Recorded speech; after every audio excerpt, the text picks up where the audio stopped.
Welcome to Running the Table, the podcast where we run through everything on the table in the world of sports.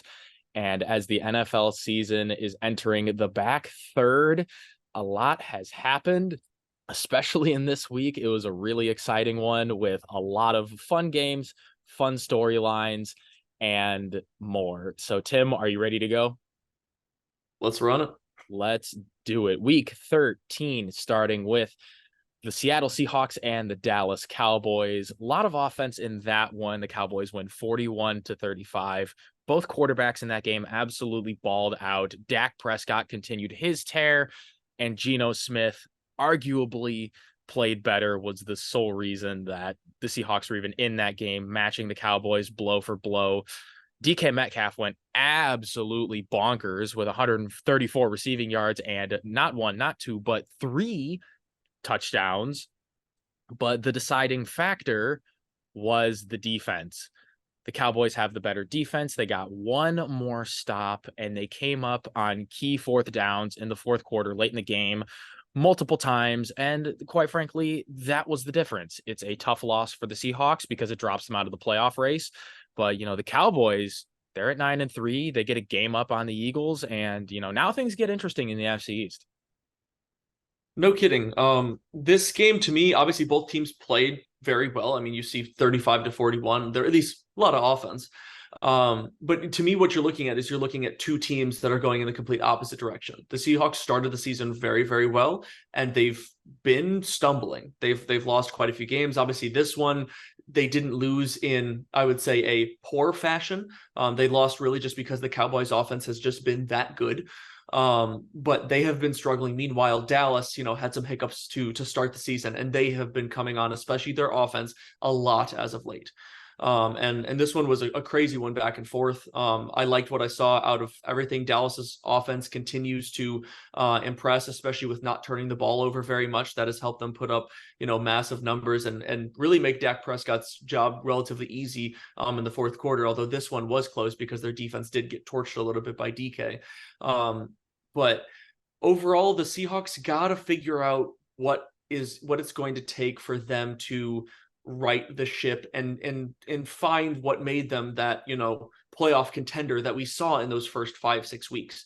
Because right now they just don't seem like the same team. They don't have everything together. They're putting together parts, and we've seen this a lot where a lot of teams are able to figure out one side of the ball, especially with the Seahawks. The Seahawks, I feel like, have been a team that I've seen figure out one side of the ball in a lot of games, but not both. It's either been offense or defense.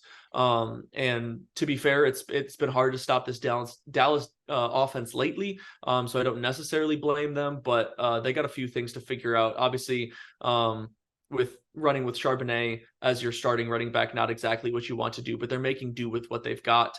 I think it's going to be tough skating for the Seahawks if they want to try to keep making a push for the playoffs, because you got a lot of teams that are lurking in the shadows right now. Yeah, especially with the NFC wildcard race so tight, with a lot of teams at 6-6, 5-7 right behind. You got a number of teams that are jostling, like the top three in the NFC being San Francisco, Philadelphia, and Dallas being pretty set in stone. The rest is kind of like who's going to emerge from the pack. And, with Seattle playing Dallas and then getting San Francisco at San Francisco next week, it's going to be really tough. I mean, the task doesn't get any easier for Dallas either, because they are on Sunday Night Football at home against the Eagles, so they can actually tie for first in the NFC East with a win there. But, a lot of interesting things from that game. Two teams that, we could see making some noise potentially if they figure it out in the playoffs. But let's keep moving right along. Next up, the Indianapolis Colts and the Tennessee Titans. The Colts winning 31-28 in the overtime thriller. The story there, Gardner Minshew having himself a day, throwing for over 300 yards, not turning the ball over, and getting the ball to his playmakers, being Michael Pittman and Alec Pierce.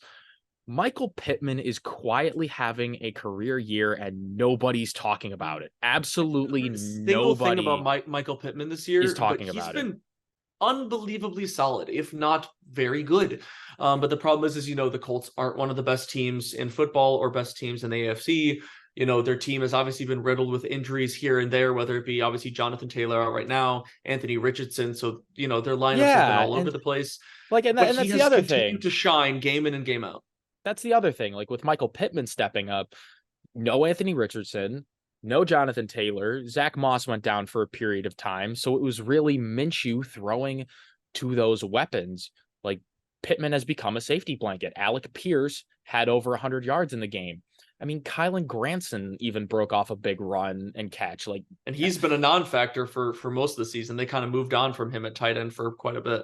I give most of the credit to Shane Steichen because of the job that he's done with the personnel and how he's able to keep the ship afloat. I mean, they now currently have the longest win streak in the NFL. They've won 4 in a row. They're at 7-5. And with as tight as the AFC race is, also, they are holding the 7th spot and they're above Houston, they're above Denver, they're above a lot of teams that, you really don't expect the Colts to be there, but, here they are. And on the other side, Derrick Henry beating the washed allegations, at least turning back the clock for this one. I mean, when you get the ball 21 times and put it in the end zone twice and go over 100 yards, it's hard to make the argument that you're like totally completely washed. You could slow him down, maybe not totally completely washed, but yeah, You're trying so hard to try to keep him in the washed category, except he had a very, very solid game. I will say I'm more so he has trying not to always backtrack on that. I don't want to backtrack. He's always had very solid success against the Colts. The Titans in boy. general in recent history have had good success against the Colts. So I'm not necessarily surprised. This just feels like a game that they, I mean, also Tyjae Spears also had 16 carries for 75 yards. It wasn't just Derrick Henry that was dominating. It was just the run game was working. Well, so I don't know if that was as much of Derrick Henry being. Yeah, we'll see how healthy Derrick Henry is going forward. You mentioned Tyjae Spears getting a lot of carries. That was because Henry missed time. I mean, the strength of the Titans is on their run game, although Tyjae Spears isn't a bad back by any stretch of the imagination. Like when Derrick Henry, he's been solid this year. Like when Derrick Henry wants to move on from the Titans, like Tyjae Spears is going to be right there, and he's going to be a 3-down back in the NFL. He is very, very solid. But I mean, it's very just kind of talked about underrated guy. Just kind of seeming like a lost season for the Titans. Are sitting at 4-8, and next week they get the Dolphins on one of the 2 Monday night games. And the Colts on the other side, they go to Cincinnati to play the Bengals, another team jostling for that spot. More on them later, but a very exciting game in that one. We will move on to a less exciting game than the one before. A complete lack of offense. Oh my goodness. Chargers 6, Patriots goose egg offense. I was not expecting. Where did it go? I was not expecting this game to be this painful. No, I obviously expected the Chargers to win. I obviously expected the Patriots to look bad. I did not expect the Chargers to not even be able to put up a touchdown against a Patriots team that literally cannot move the ball for the life of them. Granted, the Patriots offense is straight dookie dog water. There is no other way to put it. Like the Mac Jones situation has completely failed. Like he is out of favor running the scout team. So it is Bailey Zappi or Malik Cunningham going forward, which is crazy. Honestly, I think they should just run with Malik Cunningham because Zappi doesn't look that great either. Might as well. I mean, my Mac Jones light ain't working. So, and it's more so like the Chargers scoring 6 points is about the Patriots defense showing up and actually playing well. And we know the Patriots defense is good and can have performances like these. It's also a very Chargers thing to struggle against one of the worst teams in the league, if not the worst team in the league. But yeah, none of it was pretty. For the Patriots, if you couldn't, imagine much more disaster. Now Ramondre Stevenson goes down. So now you have to run with Zeke Elliott for the time being. Whatever weapons that they did have are now, grinding down to about less than dust. This is an excellent opportunity to just roll out the tanks and just go absolute nosedive into that first overall pick, which they are currently heading for. They're headed that way. They hold the 2nd overall pick in the draft right now, which would at least land them one of Caleb Williams or Drake May. So like, even if you get 2, you just pick the quarterback that the Bears don't. So I mean, assuming the Bears go with the quarterback. They could do dumb. They could do the big dumb. okay, good. I thought you were going with because Justin Fields, we need to build around him. But I'm saying they could think that. Yeah, but and again, that will be a conversation for draft videos. Yeah, let's not. Because Justin Fields sucks and Bears fans are big dumb. Cry about it. But this is about the Chargers and the Patriots. Sure, Tim, that can include you if you want. I don't care. That like whoever you want to include. Rude. Yeah, that's okay. Deal with it. But yeah, I mean, needed win for the Chargers. They go to 5-7, and now they get the Broncos, which would be another big game for them if they could win it. And the Patriots haven't been flexed out of Thursday Night Football so far, so it'll be Bailey Zappi or Malik Cunningham against Mitch Trubisky, which will be the only reason I'll be tuning into that game because I want to watch Mitch Trubisky play football. I don't care. You really want to watch that game? Dude, watching Mitch Trubisky play is such a joy for so many reasons. It is pure entertainment value. I am a Mitch Trubisky cynic. If he plays well, congratulations, he plays well. If he doesn't, then I am entertained. So, moving on, the Detroit Lions defeated the New Orleans Saints 33-28. The Lions really jumped on him quickly, and the Saints came storming back though. They went storming back. Like it looked like the Lions were going to run away with it, but then the Saints said, 3 first quarter touchdowns is kind of crazy. Like going up 21 points, like 21-0, and then you look up and it's 28-21 24-21 or something like that. Yeah. I believe it was 24-21 is what they came back to before halftime, and I was like, "Oh, that all of a sudden changed very, very quickly." Yeah, and suddenly it was a game, but the Lions found a way to get it done. They found a way to hold them. I think it definitely helped that they got to play defense against the Jameis Winston experience for a portion of the game, like down the stretch. I mean, only 5 throws, but yeah, and one of those completions was a tipped pass that Chris Olave like turned the other way for and somehow caught. Like wasn't even intended for him. So only Jameis Winston could say that he did that on purpose, and I would believe him. Dude, Jameis probably tried to do it on purpose. I'm not sure. Alvin Kamara had a pair of rushing touchdowns. He's as dynamic as ever. And anybody who took a chance on him, waiting out the 3 games in fantasy has been rewarded handsomely. But, at the end of the day, it only matters if you get the W or the L. And Detroit moves to 9-3, and New Orleans is slipping. Even though at 5-7, they're still a game back of the Falcons. Still firmly in that NFC South. They're right in the hunt, so anything can happen. But with the way they're playing lately, that grip is slipping. That division is definitely up for grabs. And if they don't take advantage, it is mathematically possible. Because me and a couple friends went and mathed this out. It is mathematically possible for there to be an NFC South champion at 7-10. Yeah. It's mathematically possible. That very well. We could have a 7-10 playoff team, and I would love to see that. And they're gonna get crushed by Dallas or Philly,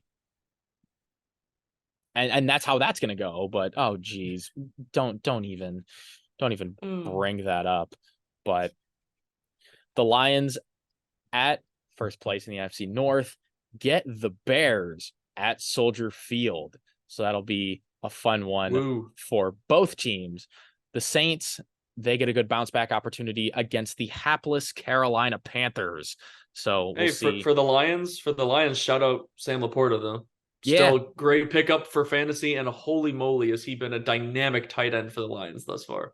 Oh, he absolutely has. Like Goff to Laporta. 9 for 9, 140 and a touchdown. Is one of the premier connections in terms of tight ends. I'm actually starting him over TJ Hawkinson in some leagues because that's how good he's been.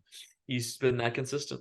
Moving on to the Atlanta Falcons and the New York Jets in another very poor offensive sloppy game by 2 teams. What a barn burner. That just aren't very good. And one of them holds their lead in their respective division. What a world. The Falcons got another clunker in a victory from Desmond Ridder. At least he didn't throw a pick, and at least he wasn't as bad. I hate that they can keep winning games like this. He wasn't as bad. It's the same thing as how I feel with the Steelers. How do you keep winning games like this? Yeah, typically a bad quarterback is like not the winning formula, but the Falcons managed to keep getting it done somehow, and I absolutely hate it. They're doing But something. I mean, Tim Boyle was so bad. He got benched for He got Trevor released. Siemian and then cut. And I Uh, don't think he's getting signed anywhere ever again. no, I don't know what's worse, that or the fact that Zach Wilson just isn't getting his job back. Like, not even like, nope. There's been talks that they, at least from what I have seen, that they tried to talk to him about taking the starting position back over, and he wasn't sure how he felt about it. As in, he's not really sure if he wants to. Mainly because, and here's the thing, I don't necessarily disagree with him I'm not because sure that what's team is so true. bad that like everything is always his fault if they don't Well, do that well. I'm not really sure what's true in that situation and what's not, because like And I'm not saying it is, but that's there just have been what the I rumors randomly that read. like, yeah, like people write that Zach Wilson Full doesn't want to disclosure. start, and then Robert Saleh goes up onto the mic and goes, "Oh, he wants the ball, but I'm just not there yet." Like, I don't know what in the world is going on with the Jets. They're really something over there. Yeah, they are. And Aaron Rodgers might come New back. York football in general is just something. Like, if the question is, will Aaron Rodgers come back? And the answer is, dude, his ego's too big. He's going to try it. Do you think? But like, there's it doesn't make sense for him to this year. It doesn't make any logical sense if they're just not going to make the playoffs, which they aren't. Him, logical sense, and Aaron Rodgers. Logical sense in Aaron Rodgers drugs. Nothing about Aaron Rodgers has been logical over the past No, I get year what and a you're half, saying. 2 years. I Dude, just it's don't know all why the team would. Why would the team let him then? Because because they're the ones that has to say like, okay, because we'll let you Aaron go is out the there. team. Aaron is the team. I They are know, they but are like, is basically the New Salah York really Rocks. gonna Dude, say, go for it? who cares? Aaron has the Jets' asses so puckered tight that whatever he does, the Jets will let him do. Yeah, I guess. Like, and I would use different language if there was a different way to describe it, but like, as the second they traded for him, they made Yeah. him the franchise. Like, whatever Aaron wanted, Aaron got. Sure, you want Alan Lazard and Randall Cobb? Go for it. You want Nathaniel Hackett back as your offensive coordinator? Fine.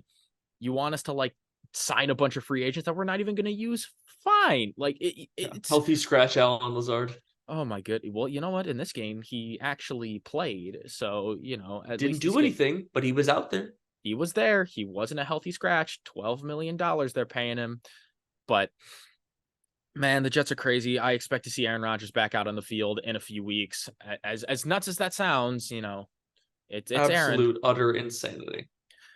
The Falcons at 6-6 and first place play a divisional game against the Tampa Bay Buccaneers, and the Jets at 4-8 play at home against the Houston Texans. Man, we're just sorting through the bad games right now as we move on to the Arizona Cardinals and the Pittsburgh Steelers. We talked about how badly the Steelers were offensively. Let's talk about them some more. The Cardinals won 24-10, and after that 400-yard game from the Steelers offense last week, they fall right back down to earth. Kenny Pickett got hurt with a high ankle sprain, had high wire surgery on it. So it's Trubisky time, and Trubisky is terrible, not like the towel. I mean, terrible in the bad sense. Terrible as in they should smack him with a towel. I don't think that would knock the bad quarterback play out of him. Matt Nagy tried No, that but already. It didn't work. at least maybe it would make him a little discouraged. And then going on to who? Mason Rudolph? At this point, you might as well just put Najee back there. Najee quarterback? Yeah. I mean, might as well. Maybe he's a better quarterback than he is a running back. Who knows? I mean, these teams in the AFC that like are in playoff spots and they lost a game, like now the margin for error gets even smaller, and the Steelers absolutely fall in that category. And there's nothing else to say about the Cardinals except they're messing up their tank. Oh well. Yeah. Obviously, I don't particularly care that they're messing up their tank. Like, but when the best storyline is the James Conner revenge game, then like you're just not watching a very entertaining game. I'm sorry. a couple of years. We're a couple of years too late for a James Conner revenge game. Yeah, exactly. And He's been going for a bit. The Cardinals heading up next week to nowhere. They have a bye, and the Steelers have that Thursday night game against the Patriots, which is very winnable, but it's just going to Prime be, time, baby. oh, it's going to be an absolute barn burner. Honestly, that would be the most embarrassing thing this year, I think. Even if they are playing with their backup, if the Steelers manage to Mitch Trubisky's lose going to win the to the game. Patriots, Mitch Trubisky's going to win the game, not because Mitch Trubisky is going to do enough to win the game. It's because the Steelers defense will do enough to win them the game. Heck, I might even book a Steelers defensive touchdown at this point. I mean, you could, but like, are the Patriots really going to screw up their tank? No. So let's move on to a game with a little bit more offense as we actually get to talk about a good team. No, not the Commanders. You're bad. You're terrible. Obviously. You're very bad. You're the worst, as you gave up 45 points to the Miami Dolphins in a 45-15 obliteration. Like, this was the least ideal matchup for the Commanders. Their defense stinks. Their secondary stinks. Gets torched on a consistent basis by guys not named Tyreek Hill, and they apparently didn't really care about having safety help over the top. Nah. So first half, 260+ yard touchdowns, Tyreek Hill. That's 30 fantasy points before half. He only had 5 catches, 157 yards, 2 scores. It don't matter. Devin A. Didn't need any more than 5. Yeah, he's totally well back. Too. Yeah, 17 carries, 73 yards, and 2 touchdowns. I'm hoping he can stay healthy this time. Yeah, because me too. That's what it comes down to. Obviously, they have great options when the guy now technically sitting behind him is your league leader in rushing touchdowns. In rushing touchdowns. Yeah, ain't that something? In Raheem Mostert, which is pretty crazy. But yeah, 31 years old, Purdue alum, still chugging along, engineering those rushing touchdowns. Hey, if they can keep those two healthy, they have a truly pretty mean two-headed running back there, especially with the fact that both those guys are just stupid fast. Yeah. I think that was the craziest thing to me is they're not just both two good running backs, they're both stupid fast. Well, we're just going back to the architecture of this Dolphins offense. Fast, faster, and fastest. Go run around people and go find the end zone. I mean, for a lot of the season, it has worked. Their speed is really hard to match up with. And obviously this was, like you said, a terrible matchup for the Commanders secondary, and it proved that. So yeah, we'll see what it's like with some of these guys and staying healthy for the rest of the year. But right now they're still sticking with the path of they can beat some of these not great teams, and then they have a little bit marginally less success over a team that, has a defense and has a defensive game plan other than hope and pray. Yeah. So we'll see how that works out. Well, it's not like it gets any tougher. The Dolphins at 9-3, and they actually have the AFC's top seed right now, which is crazy to think about because wow. A few weeks ago, we were talking about are the Dolphins going to win the division? What about the Bills and the Jets? And then those two just fell off the face of the earth, and the Dolphins just jumped right in and took over. They go and play the Titans on Monday Night Football, and the Commanders, who haven't had their bye week yet, have their bye. Moving on along, the Denver Broncos and the Houston Texans. The Texans came out on top 22-17. The Broncos' miraculous win streak is over. They are back to 500. Did not cook. No, Russ did not cook, but CJ Stroud did for the most part, kind of, not really. CJ Stroud played pretty solid. CJ Stroud played good when they really needed to. Threw to Nico Collins. Yeah, I should have just said absolute monster game. Yeah, I should have just said Nico Collins cooked from the jump. But at what cost with Tank Dell broken leg out for the season? That one.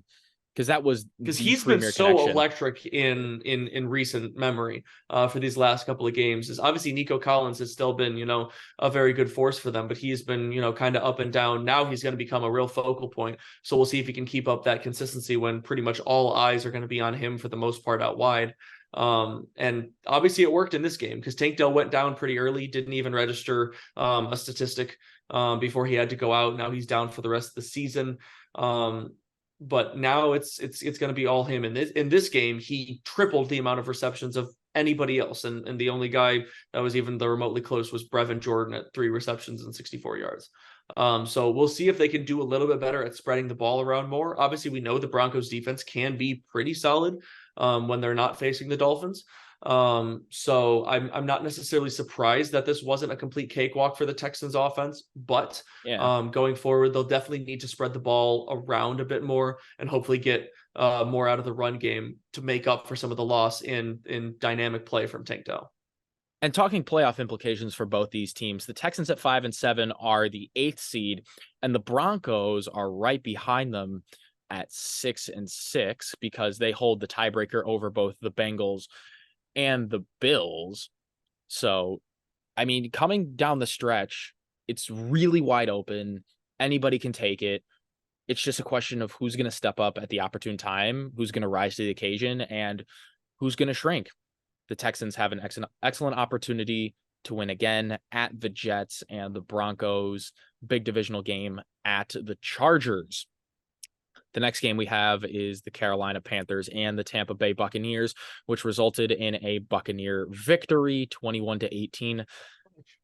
Yeah, the main headline there, Mike Evans hit 1,000 receiving yards for the 10th straight season. Crazy. An unparalleled streak of success. Congratulations to him. I With mean, quite a few quarterbacks too. I think dude, that's the craziest part. so Is he that's hasn't the just mark. had a good quarterback for this whole time. People are going to look back at Mike Evans and like I think in about like 15, 20 years and go, yeah, he's a Hall of Famer. If he's not a Hall of Famer, people are going to go, how is he not in? Because this is something that has never been done before. Just that consistency Unprecedented, truly. and it's awesome to watch. And he shows absolutely no signs of slowing down. Just that big body receiver and just really a awesome safety blanket for Baker Mayfield. On the other side, with Carolina's offense, Bryce Young continues to struggle, still not look very good. Adam Thielen fading with Jonathan Mingo rising as the Panthers' leading receiver. Yeah. That's something to note, although this offense in general just isn't very good. Yeah. And it's not like the Panthers are having success with other guys. It's just that they're not really having they're much not having success success anymore. with They were able anybody. to score touchdowns today. I mean, they were able to put up 18. Those 2 touchdowns came on the ground with Chuba Hubbard. Whoa. Which interesting to me. I don't know if you know anything that I don't, but as far as I'm aware, Miles Sanders isn't actually injured anymore, is he? Chuba Hubbard just beat him out. Hubbard just took over the backfield. That's pretty crazy because I mean they signed wild. Sanders for a pretty decent contract, and for them to just run with Hubbard regardless is interesting. But in this game, I mean, it paid off for 25 carries for 104 yards and 2 touchdowns. You just go with the best chance. Too much more. Go with the best opportunity to win. Hot hand. And if Chuba Hubbard gives you that out of the backfield and you want to run the ball with him, you need any bright spot that you can get. So, going for broke. And this is in a scenario where losing gets you nothing. Losing gets you absolute squat. Like, because you traded that pick that's going to be first overall. And you're at 1-11. Like, you might as well just go play the spoiler and ruin the Bears pick, please, for the love of all things football gods. Like, I think they're trying. If they are trying, they're not doing a very good job of it. But no. There's nothing I would like more than the Panthers to just go on an absolute heater and rip off 5 straight to end the season and absolutely screw up the tank. That would be very funny. It would be very funny. If Frank Reich was the problem the whole time. But at 1-11, it's not looking great. Going to New Orleans, another game that I will say it's a tough test, but then again, given the way the Panthers are playing, everything is a tough test. It's winnable. It's winnable. I'm not seeing anything out of the Saints that makes me think that this is an impossible game for the Panthers to win. Which is also true. But there's on the flip side, you could also reverse that statement and say there's nothing going out of the Panthers that make me think that this isn't a winnable game for the Saints. So 100%. That it should be a game that the Saints should win. Yeah. You got NFC South matchups all over the place. It's not just winnable. They should definitely win it. And if the Buccaneers beat the Falcons on the road, I mean, they jump to 6-6 and leapfrog. It's interesting again. It gets interesting, like especially if New Orleans beats Carolina, then we got 3 6-6 teams, or 6-7 teams rather, at the top of the NFC South. You know what? Who cares what the record is? They're all right there. They're all even. They're all bad, and one of them is going to make the playoffs regardless. And whoever it is going to get smacked. Correct. Let's move right along to the Cleveland Browns and the Los Angeles Rams as the Rams offense continues their groove in a 36-19 win. Matt Stafford throws 3 more touchdowns, 297 yards, and looks very good while doing it. But not because of Cooper Kupp, although he did have a touchdown Yeah, he had a touchdown late. He didn't have much going on throughout the game. And to be fair, it didn't really feel like they had. I mean, you see 279 yards and 3 touchdowns in the air, which all seems pretty good. Some of those came in sort of bunches, and especially from the guys that you saw as the stars. I mean, Puka had, I want to say it was like a 70-yard or I around a mean, 70-yard you touchdown. you have a And pair that of made up for his. rookies. Yeah, you have a pair of rookies spearheading this offense in Puka Nacua and Kyron Williams. Like Kyron Williams is so dynamic back there. Like who needs Cam Akers when you just hand the ball to Kyron Williams and he's either going to find the end zone or rack up yards. You know, he didn't quite do both. Like seeing 88 yards and a touchdown and being, Kyron Williams kind of had a down day. You know, that just proves to how good he's been. And Puka has been everything that the Rams want out of receiver and then some. Definitely, yeah. But I just want to get to the other side of this because even though the Browns lost and they're sitting at 7-5, Joe Flacco started a game. Is Joe Flacco 250 yards and 2 touchdowns and a pick, but still for him to come off of, Dude, I'm assuming, that's an elite sort of kind of sitting performance. on the couch. You know how many quarterbacks that we That's see an elite playing right now performance right there, man. that can't put this up? A lot. There's the a fair entirety amount of the Patriots organization. Yeah, that you know what, that makes you wonder. It's like maybe the Patriots could have called Joe Flacco and been like, hey, that's what I'm saying. Like if he could do this right now, I don't really think that the Browns have that many more weapons talent-wise than the Patriots do. Right now, it doesn't really feel like. Tell me who on the Browns roster is that much more exciting that's on the Patriots. Obviously, we all know the Patriots don't have much, but who on the Browns tells you that they do? Amari Cooper, Elijah Amari Moore. Cooper has been on and off the field because he can't stay healthy. Tim, I know. That's how bad the Patriots are. I know, and I'm aware, and here's but the thing, like I still think that that Flacco entire could actually offensive do line, something with that Patriots team. Like that entire offensive line is far better than anything the Patriots have. The running backs, I would much rather have Kareem Hunt and Jerome Ford right now over Ezekiel Elliott and Ramondre Stevenson. I'm sorry. It's like, and would you rather have Amari Cooper or Demario Douglas? Like, I'll stop there. Yes. So it's not a statement of like, oh, the Browns have great weapons. It's no, the Patriots it's a statement of Joe Flacco so equals bad. elite. Dude, Joe Flacco equals elite. So honestly, it was fun. It was fun to see him randomly come back and play in an NFL game again, which none of us thought we were going to see this year. No, dude, I'm and happy actually for him. play decently. 38-year-old Joe Flacco starting in the NFL, dude, wild times. That's also the fourth starting quarterback for the Browns this season. You have Deshaun, Dorian Thompson-Robinson, PJ Walker, and now Joe Elite Flacco. Both of these teams are on either in the playoff conversation or on the doorstep of the wild card. The Browns hold a wild card spot right now, and the Rams are on the outside looking in, but they are certainly knocking on the door on that 8th seed. The Browns will play the Jaguars next week, and the Rams take a trip to Baltimore to play the Ravens. We got a few games left, so we're going to keep it right on moving. The San Francisco 49ers and the Philadelphia Eagles played a game that should have been way more exciting than it actually was. The highly anticipated NFC Championship rematch went up in smoke, and it turns out Deebo Samuel was right. It was a different story than the NFC Championship because they had their quarterback at full health for the full game, and Brock Purdy. You mean their MVP quarterback? Tore it up. MVP front runner right now. Yeah. It was Jalen Hurts last week, and people are absolutely scratching their heads. And then Brock Purdy goes out there, 19 of 27, 314, 4 tuds, no picks. You got to give it to him. There's no more denying it. Like this guy, of right now, at least, is like I think you would name him the MVP right now if the season ended today. Totally either him or Dak. I think you have to. I think you have to name Brock right now, which is like so far out of whatever. Like this MVP race is wide open, and the fact that Brock Purdy is at the top of it right now is kind of crazy. It also proves that the MVP is a quarterback stat because nobody's talking about Tyreek Hill. I'm not even considering Tyreek Hill for the MVP. Congratulations, he can get 2,000 yards. You're getting the Offensive Player of the Year. The MVP is a quarterback award. My bad, dog. It is what it is. So whatever you want to do about it. But let's talk about Deebo Samuel, who had that quote after the NFC Championship game and really backed it up in this one with 3 total touchdowns. 166 yards and 2 touchdowns receiving, 22 yards and a touchdown on the ground. Like, he was a full force, and the 49ers just pretty much did whatever the heck they wanted. That's not to say that like the Eagles receivers did well, but then again, Jalen Hurts threw the ball 45 times. Yeah, so here's what this game told me. It told me that it's not just, the way that the Eagles play. They still find ways to win games. This Eagles secondary is extremely exposable. The stats have proved it thus far this season, and this game as a whole, which is absolutely totally a problem, because on paper the Eagles defense is so much better than it actually is. Like, you look and you have like Darius Slay and James Bradbury, and you make a trade for Kevin Byard. I think as of right now, the Eagles have the 32nd bottom in the league in pass defense.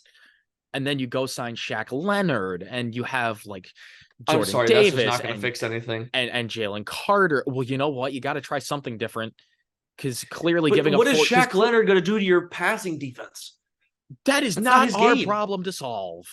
It's not his game, though. Listen, it's what they did. Like, they did a thing, and we'll see. We'll see how much whether there's a correlation. I don't know how he's going to fit into this linebacker. The Niners scoring 42 points and then the Eagles going and signing Shaq Leonard. I mean, it couldn't hurt. How can it get worse than 32nd? Like, it really can't. So, and a lot of the headlines coming out after this game is like, oh, is there a changing of the guard at the top of the NFC? TBD. I think that just, I wouldn't say changing of the guard. I think it just put the Niners and the Eagles on a much more level playing field going forward. I totally agree. I'm not willing to hand over the NFC to them yet, based on one game where, they truly, you could tell they came out of the gate, the 49ers did, with a fire lit behind them. Oh, and the irony of not crowning somebody and just like waiting and be patient. There's so much irony in that. Y'all are about to find out in about 5 minutes. But but no, I mean, what it comes down to is the Eagles are still a very, very good football team. They absolutely are. And I'm not ready to say that, based off one game, that all of a sudden the 49ers have surpassed them. That's the media's job. The rest of the media will go and do that. Those will be the headlines you see on SportsCenter, First Take, all that kind of stuff, because that's what they want to talk about. But what about the headlines on Running the Table? Running the Table, for me personally, is a place where I can go and look at it truly analytically. And when you look at these two teams, they are both two extremely talented teams. That is my job, and I will stick to it. Know my role, and I'm going to sit in it. You're darn right. The 49ers have proved that they can absolutely play with them and be right up at their level. Because this is not the Eagles that we're typically used to seeing. I was expecting the Eagles to at least compete more. And I think in a lot of games they would. You play this game over 5-10 times, and I think the Eagles win quite a few, and I think they compete in a lot of them. I think this was just a little bit of a shock game where the 49ers snatched the momentum and refused to give it back. I think a part of it is like the Eagles have had a pretty tough stretch, and the wheels just kind of fell off. Like, they need, and it doesn't get any easier. They need a rebound. No, not really. They just need a hard reset. It doesn't get any easier going to Dallas, and a chance like with the division lead. It's going to be an important game too. Like, this is an important game, not just for both of these teams, not just for the division, but for the entire NFC playoff implications as a whole. And the Niners, they can just continue right along against the Seattle Seahawks. So we'll see how they play there. And moving on. So now we're moving on to the Sunday night game, in which we had, one of the games of all time. Obviously, one of the games of all time.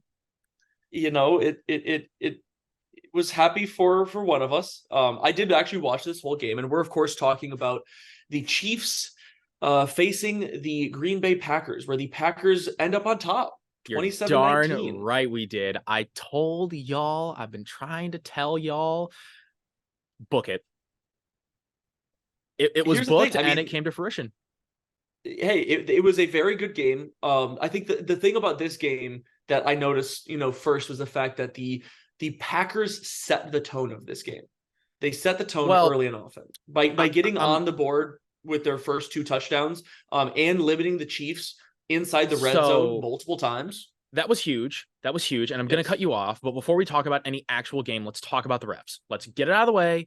Oh God. Yeah, that was kind of painful. Yeah, let's talk about the refs, like off rip. Before we talk about anything that the Packers did or the Chiefs did or whatever, that final sequence, it was bad. It was bad on both sides. And because I've seen Chiefs fans complaining about how the refs cost them that game. First of all, cry me a river. You never led the entire game. You didn't play well enough. Your quarterback got outplayed again. More on that later. And if you really think a pass interference makeup call was going to win you that game, you are sorely mistaken. All right. There is no way that could have been a DPI because that ball is deemed uncatchable just because you threw it to Marquez Valdez-Scantling. Okay. That ball went in MVS's direction, therefore it is uncatchable. Oh, that's funny. So, I mean, but all jokes aside, like let's go through the sequence. There was the unnecessary roughness on Jonathan Owens, where Mahomes was going for the sticks. Owens was protecting the sticks. Mahomes had 2 feet in bounds when he was hit, and it was called a 15-yard penalty. Fine, whatever. And then I can see why they called it, but it's not correct. No, you It can't. No, you can't. No. Well, it's in the heat of the moment, I could, because again, like what it comes down to, a lot of these. Oh my goodness, because the NFL's golden goose was hit.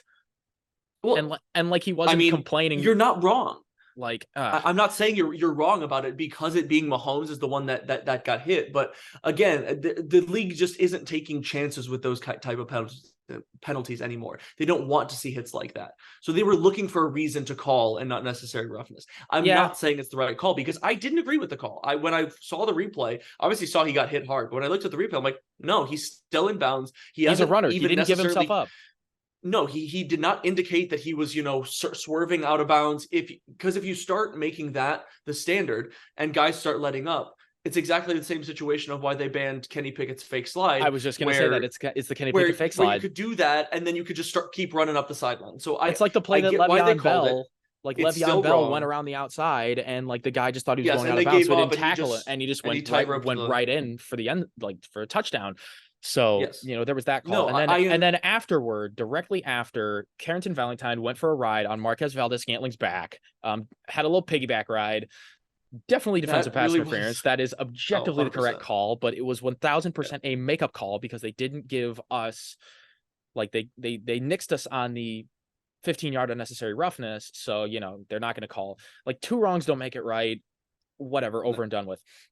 And then Marquez Valdez-Scantling catches a ball on the sideline, and he's clearly going backwards, and they stop the clock. Yeah, that one was another one that was a little interesting. I personally thought that did the sideline judge just not know the rule? Because that is the only way you stop the clock if he's going backwards. It's possible. I didn't see the replay close enough. I thought there was a chance that he had gotten some part of his body out of bounds, like a foot or a leg. Backwards.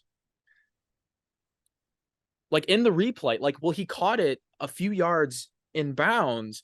Yeah. And then he ran backwards to get out of bounds by like a yard and a half. I thought he was getting tackled out of bounds. I don't know if he was running backwards off of his own accord. At least I thought. Either way, that clock still has to run. Yeah, because again, I think it's probably called forward progress if not. The clock still runs.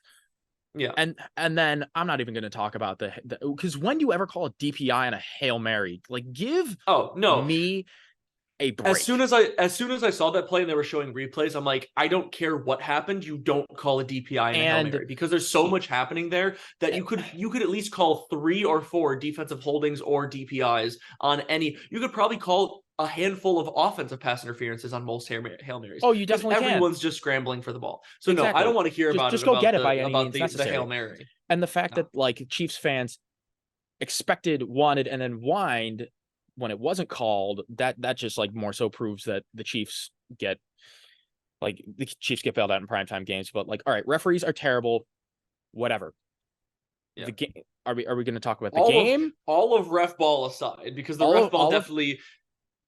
It makes stuff annoying when you have to bring that stuff up because it again, it has so much effect on the end of the game. So what we learned from the game is that the Green Bay Packers are continuing their quarterback dynasty because we found our third consecutive franchise quarterback. That's he it. looked really good. That's it. He looked really good this game. Jordan Love And is he the has guy. and he Jordan Love has is looked him. very good recently. Like, he is our present and our future going forward. He's going to be our quarterback for a long, long time. Guess what? We got away with it again. And I am taking so many victory laps. So many victory laps. I could do the Daytona 500 with how many victory laps I'm running right now. Because there were so many people that I heard that, oh, Jordan Love sucks. He's not good. He's a bust. Look at how bad he is. He's not accurate. Look at the completion percentage. And then I can go, you were wrong. You were wrong. You were wrong. You were wrong. You were wrong. All y'all were wrong. Because Jordan Love is everything that we've wanted him to be. He is accurate. He is precise. He is fitting the balls into tight windows. He is making the off-platform throws. He is going off the script. He is showing the development and the maturity. Like, I can cite 3 plays. The first one being the 4th and 1 to Romeo Doubs. That was not luck. He anticipated that hell of a play. throw. Romeo Doubs wasn't even out of the break on his corner when Jordan Love threw the ball, and it was right in between 3 defenders, only where Romeo Doubs could get it. The second play is one of the touchdowns to Christian Watson. I can't remember if it was the first or the second one. Both were awesome plays from Jordan Love.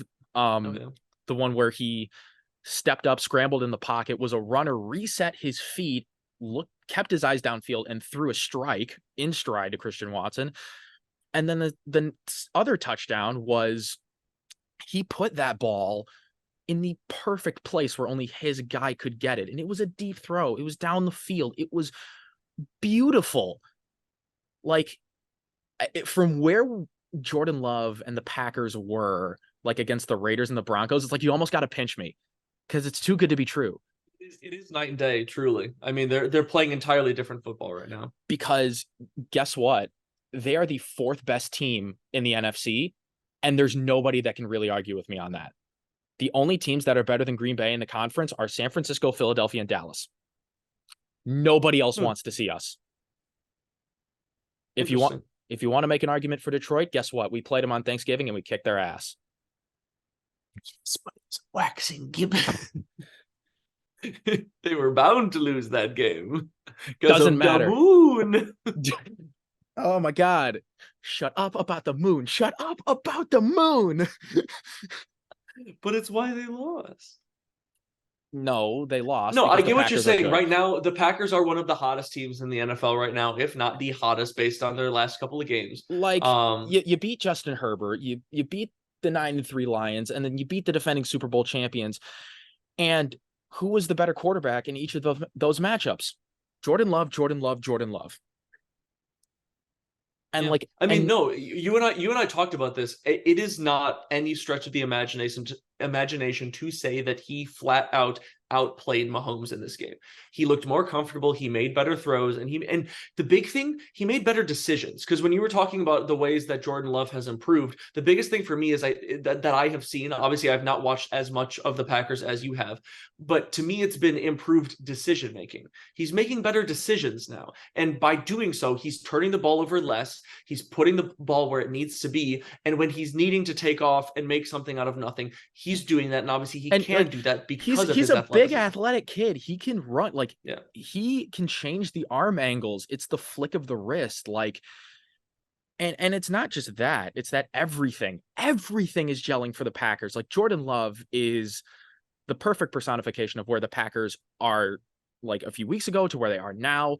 But it's everywhere. AJ Dillon looks fantastic. The offensive line is blocking. We have 5 legitimate pass catching weapons, if you include Luke Musgrave. Watson's good. Dobbs is good. Jaden Reed is good. And Dotavian Wicks is really good. Reason I did this and this is because of injuries. That's the only thing that's really killing you right now. And that's totally fine. And I didn't even mention Aaron Jones, because Aaron Jones has missed time, but we've been doing it without him. And Luke Musgrave, I mean, that guy's tough as nails. We're going to get him back next year, but he's really good. He was on pace not to break some franchise rookie tight end record, or I think just some rookie pass catching record, period. Like these are all first and second year guys. These are 22-year-old, 23-year-old, 24-year-old, 25-year-old, all of these guys, and they're coming together and they're gelling and they're a tight knit unit. It's we versus me. This is a complete team. And that's not even talking about the defense that like limited Patrick Mahomes' offense to 19 points. Like they have kept their opponents under 20 points game in and game out. And Joe Barry's keeping his job. And I don't even care about it because like, I'm with the rest of Packers Nation on cloud nine. And the thing is, like, I'm trying not to I'm trying to temper the expectation, but the expectation is to finish the season at 10-7. It really is, because that's going 4-1 the rest of the way against the NFL's easiest schedule, because you get at Tommy DeVito and the Giants, at home against Baker Mayfield and the Bucks, at Bryce Young and the Panthers, at Josh Jacobs in Minnesota, who I fully expect to beat, and then you got at home against the Bears, which we will absolutely wipe the floor. So like 11-6, 6 seed in the playoffs, dude, I'm in. Like I'm in for all of it. I don't. Given that we predicted them to finish 7-10, like, and where they're at right now, they are mean, they are nasty, they are formidable. And if they make the playoffs, this season's a gigantic success because they are so far ahead of schedule in their rebuild. This is Matt LaFleur's best coaching job. And to think that like a few weeks ago, like I apologize, I was way too quick to throw Matt LaFleur under the bus. You are forgiven. I will never criticize him again. Coming for LaFleur's job, dude. I was coming. There was a point in time where Matt LaFleur was driving me so crazy, but he unleashed Jordan Love. He took the training wheels off because he saw him, the receivers on the same page, everything coming together. And Tim, I will say this right now. We talked about how wide open the MVP race is. Jordan Love's odds are at 20,000. I may place a $10 bet down for him to win most valuable player this year. That would be something. I might just do it. I'm not going to book it because it's so far-fetched, but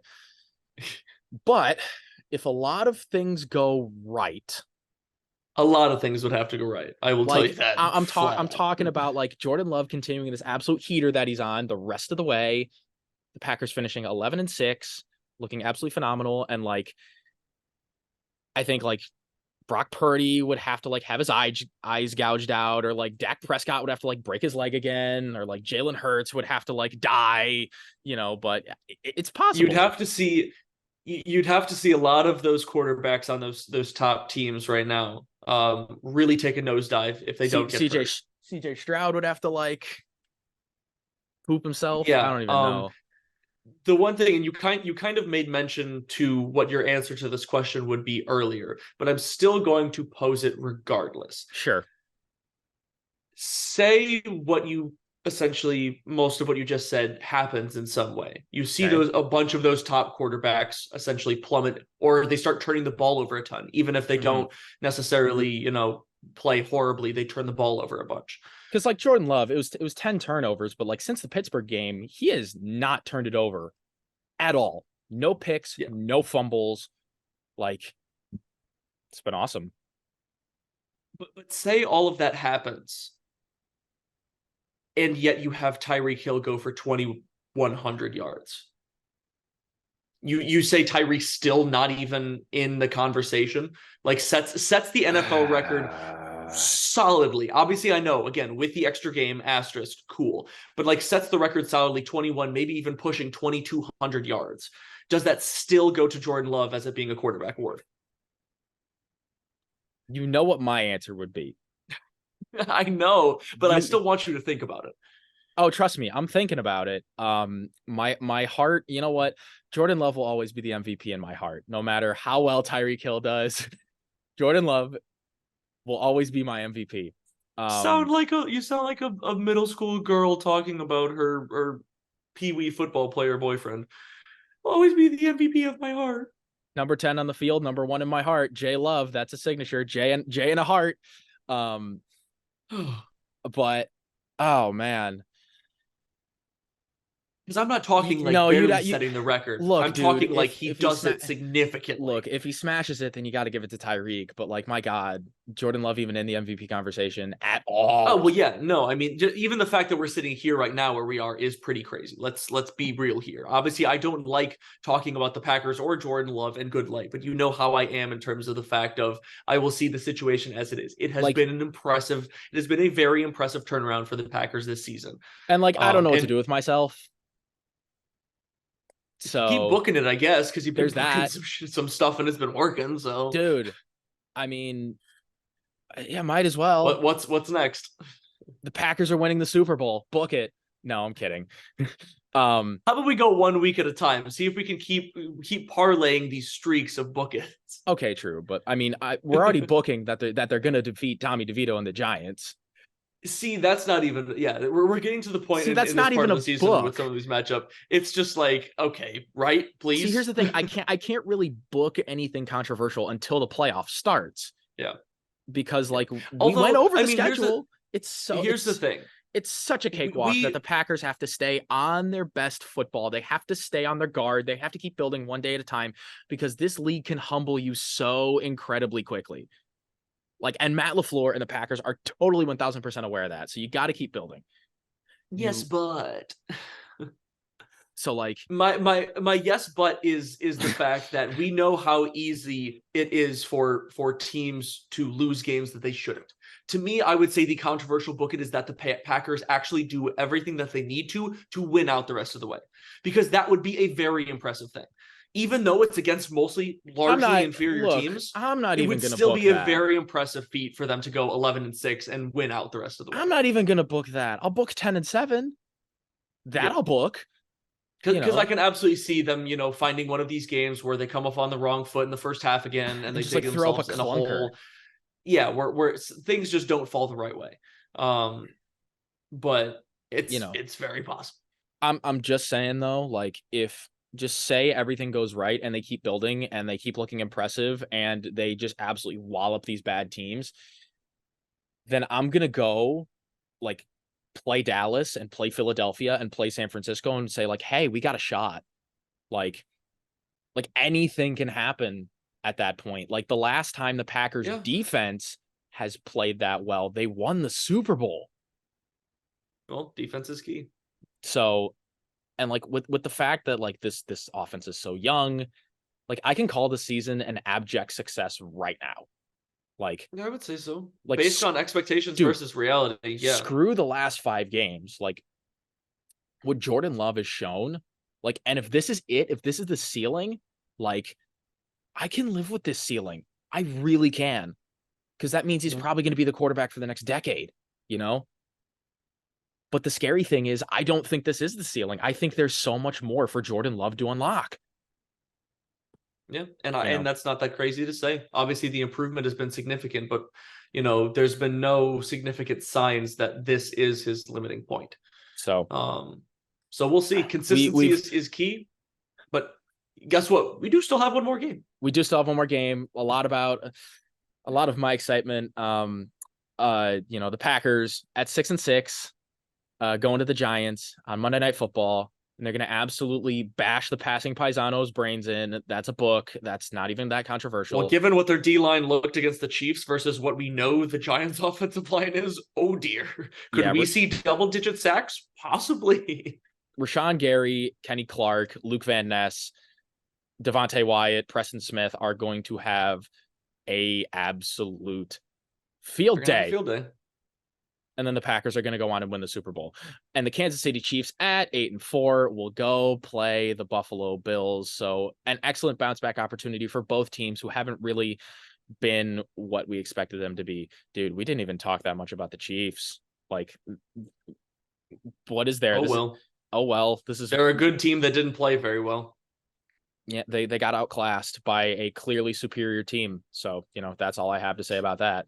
So now, speaking of MVP quarterbacks, we bring ourselves to the Cincinnati Bengals and the Jacksonville Jaguars, where the Bengals won 34-31 in overtime. And Jake Browning looked the part. He looked the part. He impressed on the big stage. 32 of 37, 354, 1 touchdown, no interceptions. They just happened to have 3 Look, touchdowns on the man. ground, and Browning was one of them. So he had 2 total touchdowns. Look, man. I'm impressed. I have no faith in it lasting, but it was really fun to watch. It was super fun to watch. That just shows you how quickly things can change in the NFL, because we were riding the Bengals off and now they're at 6-6. And like, if Jake Browning could just be a game manager and stack completions and hit the open man, like that's which is really in essence what quarterbacking is, just like hit the most open guy. Yeah, and most teams, I think, won't put up as good of a fight as the Jaguars did in this game. Because the Jaguars, obviously, we know are a very good team. And the Bengals kept right up with them. Well, I think the Jaguars played down a little bit. Okay, and there's no doubt about that. I truly believe that they did, but they still put up 31 points. No, they did, which you still can't really, bat your eyes at by any means. I think what hurts for them the most right now is the big thing that the Jaguars are also dealing. They're also dealing with their own quarterback injury, which is going to hurt them significantly going forward. Absolutely. We'll see how much time he misses. In the meantime, CJ Beathard came in, went 9 of 10. He completed passes, but it wasn't enough to win. So I mean, Cincinnati's still right in the thick of it at 6-6, and the Jaguars' lead slips a little bit in the AFC South at 8-4. The Colts and Texans are now nipping at their heels, a full game behind. Yeah. So we'll see how that plays out.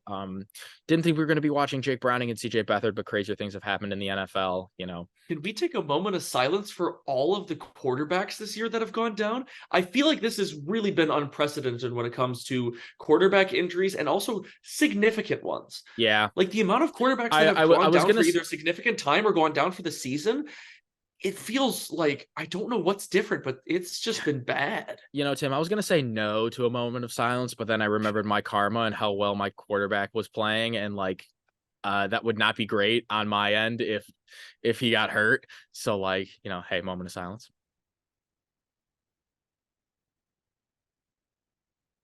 Okay, moment of silence over. I think it's about time to wrap it up, because we've been talking for a long time. That's all we got for this episode of Running the Table. A lot of fun stuff happened in week 13 of the NFL. If you haven't seen our other recaps, go watch those. We have the rest of the weeks here on the channel, and we're going to keep bringing you more content as the NFL season rolls along. Also, college basketball. That's a fun thing that we still have to do, and that we're going to do because we like it. So stay tuned for that whenever it comes. But if you want more from us, let us know what you want us to talk about. Until next time, we out. Jordan Love for MVP. Book it.